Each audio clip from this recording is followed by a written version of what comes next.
Hi, we are having a conversation with Professor Michael Strong. Professor Strong is the author of The Habit of Thought, which is a great tool for Socratic practice and for true learning. Professor Strong, we would like to talk about intellectual integrity in this segment.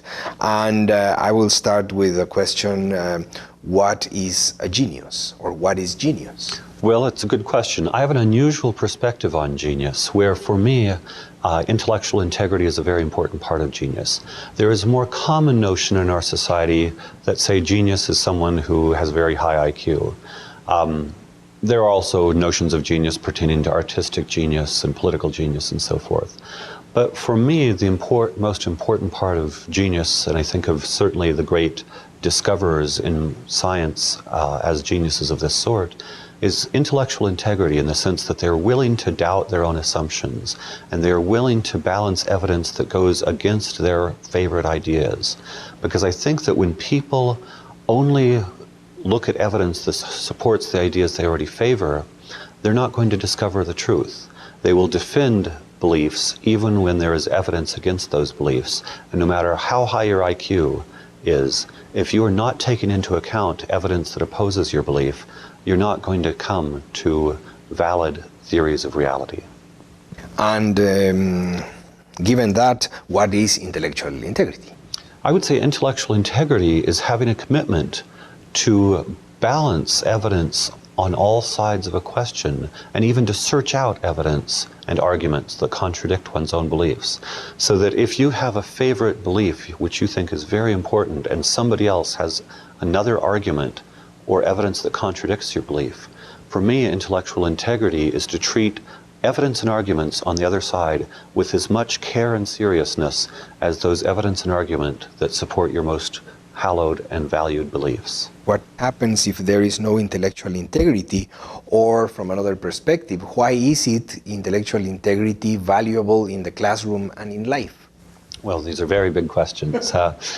To start with, I think that we naturally and instinctively want to defend our egos and the beliefs that support our egos.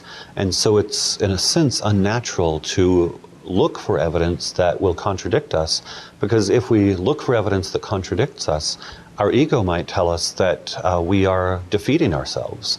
And so there is, from a certain perspective, a natural propensity to resist taking into account evidence that contradicts us. On the other hand, if we are trying to discover, say in the classroom, what a particular author is saying, and we only take into account evidence that supports us and ignore evidence that contradicts us, we may find that other students in the classroom point out evidence that contradicts us, and there's always the chance that their evidence is in fact stronger and supports a more true interpretation. And as a consequence, the danger of sticking to only the evidence that supports our position is that we may find ourselves really betraying our best interest in the long run by not pursuing that which is most true. And one of the things I do in Socratic practice is I structure situations in which there is evidence on both sides of a question, so that students really are uncertain where they should go, and they have to work vigorously to gather evidence. And I encourage students to find all the evidence that supports the truth, rather than to stake a position and defend it vigorously regardless of the other evidence. And why is it that Socratic practice encourages intellectual integrity? Well, because I very much put students in a situation in which over and over and over again they are so uncertain about the truth that they have to search for evidence that supports it. And to be a little bit more specific, some teachers in class discussions will have a conversation on a controversial public issue, such as perhaps whether guns should be allowed in society or not. The problem with that sort of issue is I find that students argue vigorously based on their existing beliefs, and there are, because it's a controversial issue in our society, there seem to be arguments on both sides. I prefer to put students in a situation in the classroom where they're faced with a story that is unfamiliar or a complex argument that is unfamiliar. I use a story called The Garden Party in my book, where students don't really know what the point of the story is. And because they don't know, and because I'm not telling them, they have to look to see exactly what the author is saying. Is the author making fun of society? Is the author making fun of the protagonist?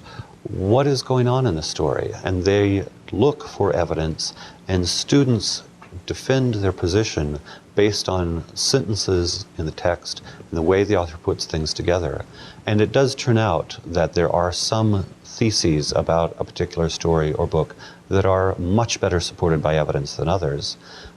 But I don't tell them in advance what they are, so they must discover it, and they must find through hard experience that sometimes a thesis that they thought would be true turns out not to be supported by more evidence as they start to search for it.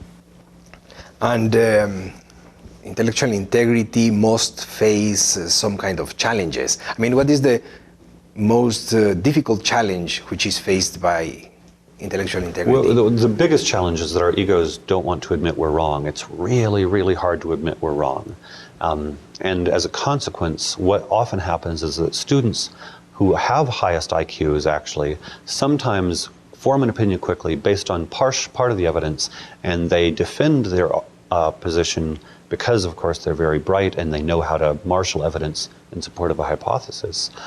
But in a situation in which those students have attached themselves to a weak or incorrect interpretation of the text, I'll help perhaps the weaker students who have a more accurate understanding to put together their arguments in a more sophisticated way, so that the very bright students can see that although they may have marshaled a lot of evidence in their favor, there was all this other evidence on the other side they hadn't thought of. And the most, for me, the most compelling outcome is when I'm able to help the students that are perceived as less intelligent or weaker academically, but are on the right track in terms of understanding a text. When I help them pull their evidence together in a way that they convince the very high IQ students that they had in fact been wrong. And it's difficult because it turns out that often a high IQ but an ego that is unwilling to confront alternative evidence, it finds it very, very painful when these people that they thought they were superior to. And I hate to admit it, but in a classroom, often people with high IQs think they're up here, and they think the less academically capable students are down here. And it's a really, I would say, wonderfully painful moment when these students have a better argument than these students, and these students must realize, whoops, I did not have the truth because I was not taking into account alternative evidence. And I very much believe that in the long run, it's better for the high IQ students not to be overcome with such egotism that they continue to resist taking into account truth that opposes their opinions. As a consequence, I would say that I'm very much a moral educator in the sense that I want to teach these students through experience that if they fail to take into account evidence that opposes their belief, that they are actually weakening their position in the long run. In the short run, they may have perceived that they were up here, but insofar as this had more evidence, they find that this pretense of being here without taking this evidence into account really undermines them, and they look stupid in the end. And it's not my intention to make anybody look stupid, but it's my intention to develop a deep personal commitment to always take into account evidence that opposes one's own belief. Well, we will continue this series of conversations. On the next segment, we will address the problem of content. Professor Strong, thank you very much, and thank you.